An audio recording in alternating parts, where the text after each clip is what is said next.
కొంతమంది ఉంటారు కదా, వాళ్ళు తమ తుఫానులని నిశ్శబ్దంగా మోస్తారు.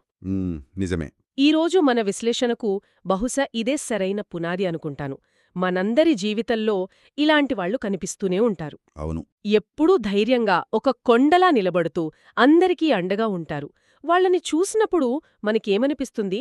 బలమంటే ఇదేనేమో అనిపిస్తుంది కదా. కరెక్ట్. కాని అసలు ప్రశ్న అక్కడే మొదలవుతుంది. ఆ బలం వెనక ఉన్న అసలు వాస్తవాలేంటి? ఆ నిశ్శబ్దం వెనక ఎంత బరువు దాగి ఉంది? సరిగ్గా అదే. ఈరోజు మనం ఇదే విషయంపై కొంచెం లోతుగా చర్చిద్దాం. ఇది చాలా క్లిష్టమైన ప్రశ్న.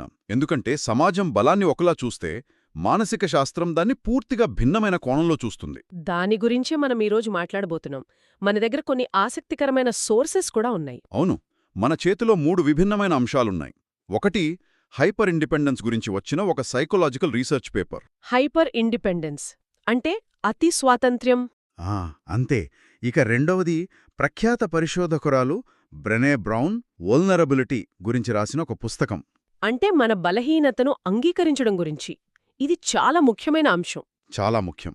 ఇక మూడవది, సంబంధాలలో మాటల కన్నా మౌనాన్ని గమనించడం ఎంత అవసరమో చెప్పే ఒక క్లినికల్ సైకాలజిస్ట్ ఆర్టికల్. ఓకే, ఈ 3 సోర్సెస్ అంటే ఒక రీసెర్చ్ పేపర్, ఒక పుస్తకం, ఒక ఆర్టికల్. వీటన్నిటినీ కలపడానికి మనం ఒక కథను గైడ్గా వాడుకుందాం. మంచి ఆలోచన.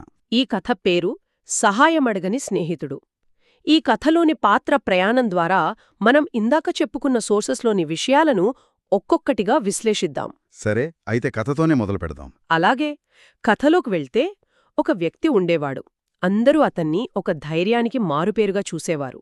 అతని ఉనికి ఒక పెద్ద మర్రి చెట్టు లాంటిది అన్నమాట. ఎవరికి ఏ కష్టమొచ్చినా అతని నీడలో సేదతీరగానికి పరిగెత్తుకుంటూ వచ్చేవారు. ఇక్కడే ఒక్క క్షణం ఆగుదాం. మీరు చెప్పిన ఈ పాత్ర, ఇది మన మొదటి సోర్సులో వర్ణించిన హైపర్ ఇండిపెండెంట్ వ్యక్తిత్వానికి ఒక చక్కటి ఉదాహరణ. అవునా? అవును. తమకు ఎవరి సహాయం అవసరం లేదని, అన్నింటినీ ఒంటరిగా ఎదుర్కోగలమని భావించుకోవడమే ఈ లక్షణం. బయటకు చూడ్డానికి చాలా గొప్పగా, ఆదర్శంగా కనిపిస్తుంది. కాని ఆ రీసెర్చ్ పేపర్ ప్రకారం ఇది సమస్యాత్మకమా? ఎందుకంటే ఎవరిపైనా ఆధారపడకపోవడం మంచిదే కదా. మంచిదే, కాని ఒక స్థాయి వరకు మాత్రమే. ఆ పేపర్లో ఒక చాలా ఆసక్తికరమైన సర్వే ఉంది. ఓ, ఏమిటది? తమను తాము చాలా బలంగా భావించుకునేవారిలో దాదాపు 70% మంది ఇతరుల సహాయం అడగటాన్ని తమ వ్యక్తిగత వైఫల్యంగా చూస్తారని ఆ సర్వే తేల్చింది. 70%? అది చాలా ఎక్కువ. అంటే వాళ్ళ దృష్టిలో సహాయం అడగడమంటే ఓడిపోయినట్లు లెక్క. ఈ ఆలోచనా విధానం వారిని నెమ్మదిగా ఇతరుల నుండి దూరం చేస్తుంది. మన కథలోని పాత్ర కూడా సరిగ్గా అంతే. అతను ఇతరులకు సహాయం చేస్తాడు, అండగా నిలబడతాడు. కాని ఎప్పుడూ ఎవరి సహాయం అడగడు. తన బాధనుగాని భయాన్నిగాని ఎప్పుడూ బయటపెట్టడు. బలమంటే నిశ్శబ్దంగా తన పోరాటం తనే చేయడమని అతను గట్టిగా నమ్మాడు. ఇక్కడే మీరు చెప్పిన 70% మనస్తత్వం కనిపిస్తోంది. ఖచ్చితంగా. ముఖ్యంగా పురుషుల విషయంలో బలంగా ఉండాలి, ఏడవకూడదు లాంటి సామాజిక ఒత్తిడులు ఈ హైపర్ ఇండిపెండెన్స్కు మరింత ఆజ్యం పోస్తాయి. ఇది మగతనం గురించి కాదు. కాదు. ఇది వారిపై సమాజం రుద్దే అవాస్తవ అంచనాల గురించి. మన సోర్సులోని అధ్యయనం ప్రకారం ఈ ఒత్తిడులను ఎక్కువగా అనుభవించే పురుషులు మానసిక కుంగుబాటుకు గురయ్యే అవకాశం 3 రెట్లు ఎక్కువట. 3 రెట్లెక్కువ? అవును. ఎందుకంటే వాళ్లు తమ భావోద్వేగాలను పంచుకోవడానికి ఒక సురక్షితమైన మార్గాన్ని కనుగొనలేరు. అన్నీ లోపలే దాచుకుంటారు. ఇది చాలా తీవ్రమైన విషయం. అంటే బలంగా కనిపించాలనే ప్రయత్నంలో వాళ్లు తమ మానసిక ఆరోగ్యాన్నే పణంగా పెడుతున్నారన్నమాట. సరిగ్గా అదే జరుగుతోంది. కథలో కూడా అదే కదా జరిగింది. కాలం గడిచే కొద్దీ అతని ప్రశాంతమైన రూపం వెనుక ఎవరికీ కనిపించని పగుళ్లు నెమ్మదిగా ఏర్పడటం మొదలయ్యాయి. ఇతరుల భారాలన్నీ మోస్తూ, తన భారాన్ని తానొక్కడే మోస్తూ లోపల అంతులేని అలసటకు గురవుతున్నాడు. పైన చిరునవ్వు, లోపల తుఫాను. మరి అతని స్నేహితులు, కుటుంబ సభ్యులు, వాళ్లు దీన్ని ఎందుకు గమనించలేకపోయారు? మంచి ప్రశ్న. ఇది మనల్ని మూడో సోర్స్ దగ్గరికి తీసుకువస్తుంది.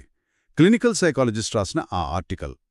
ఆయన యాక్టివ్ లిస్నింగ్ కన్నా యాక్టివ్ అబ్జర్వింగ్ ముఖ్యమంటారు. ఆ రెండింటికి తేడా ఏంటి? యాక్టివ్ లిజనింగ్ అంటే చురుకుగా వినడం, యాక్టివ్ అబ్జర్వింగ్ అంటే చురుకుగా గమనించడం. రెండూ ఒకటే అనిపిస్తున్నాయి. కొంచెం తేడా ఉంది. మనం ఎక్కువగా మాటలని వింటాం. అవతలి వ్యక్తి నేను బావున్నాను అంటే మనం దాన్ని అక్షరాలా తీసుకుంటాం. సరే బావున్నాళ్లే అనుకుంటాం. అవును, అంతే కదా. కానీ యాక్టివ్ అబ్జర్వింగ్ అంటే ఆ మాటల వెనుకున్నదాన్ని గమనించడం, వాళ్ల కళ్లలోని నీరసాన్ని, వాళ్ల భుజాలపై ఉన్న బరువును, గొంతులోని మార్పును, ఇలాంటి చిన్న చిన్న తేడాలను పసిగట్టగలగడం. ఓ ఓకే. ఆ ఆర్టికల్ ప్రకారం మన కమ్యూనికేషన్లో 70% నాన్ వర్బల్ అంటే అశాబ్దికమైనదే కనిపిస్తున్నావు అంత ఓకేనా అని అడగాలి. కరెక్ట్. ఇంకొంచెం లోతుగా అడగడంలోనే నిజమైన శ్రద్ధ ఉంటుంది. బహుశా ఆ ఒక్క ప్రశ్న అతని కవచాన్ని కొద్దిగా పగలగొట్టడానికి సహాయపడేదేమో.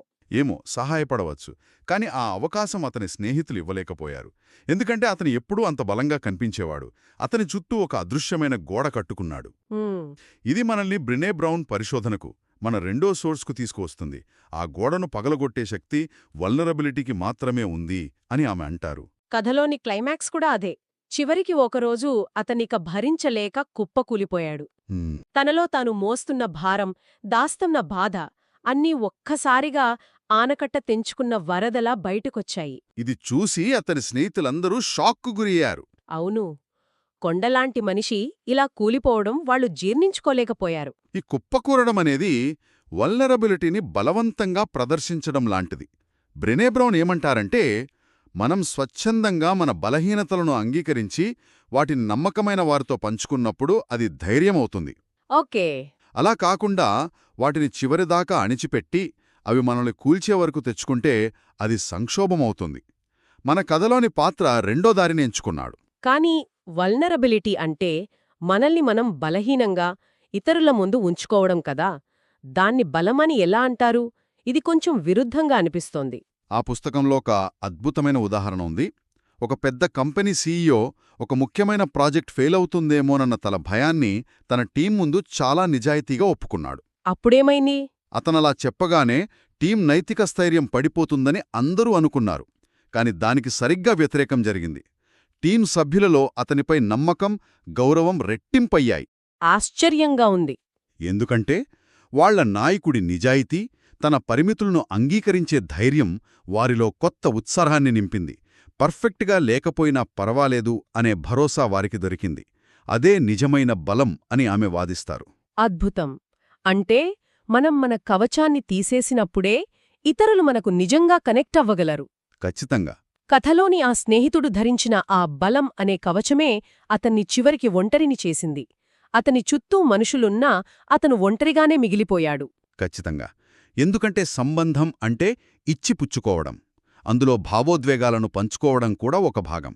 అతను అందరికీ ఇస్తున్నాడు, కాని ఎవరినుంచీ తీసుకోవడానికి సిద్ధంగా లేడు. ఇది సంబంధాన్ని ఏకపక్షంగా మారుస్తుంది.